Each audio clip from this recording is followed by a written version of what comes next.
কৃষ্ণ।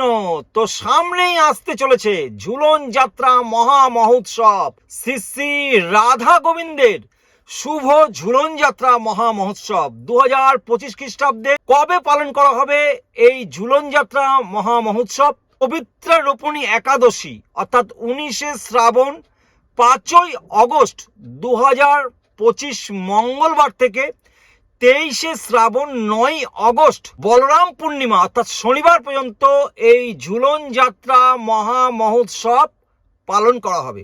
সূত সংবাদ ও স্কন্দ পুরাণে উল্লেখ আছে, দোলে চ দোল গোবিন্দ, এই শ্রাবণ মাসের শুক্লাপক্ষের ঝুলন যাত্রায় ভগবান শ্রী শ্রী রাধা গোবিন্দ তিনি কুঞ্জের মধ্যে বা দোলনার মধ্যে তিনি ঝোলেন, অর্থাৎ দোল দেওয়া হয়, ঝুলন যাত্রা পালন করা হয়। দোলে চ দোল গোবিন্দ।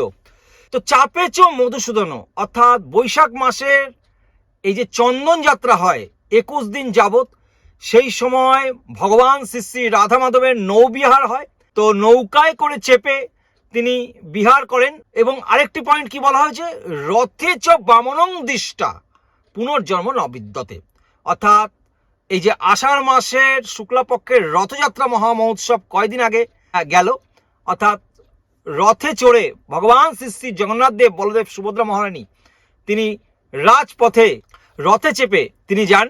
এই যে তিনটি উৎসবের কথা বলা হয়েছে এবং সর্বশেষে কি বলা হয়েছে, পুনর্জন্ম ন বিদ্যতে। বলেছ দোল গোবিন্দ, এই যে ঝোলনায় কুঞ্জের মধ্যে ঝুলন যাত্রায় ভগবান শ্রী শ্রী রাধা গোবিন্দকে দোল দেওয়া হয়, এটি দর্শন করলে, অর্থাৎ এই ঝুলন যাত্রার এই রশি ধরে যদি ভগবানকে দোল দেওয়া হয়, তাহলে শাস্ত্রে বলা হয়েছে পুনর্জন্ম ন বিদ্যতে।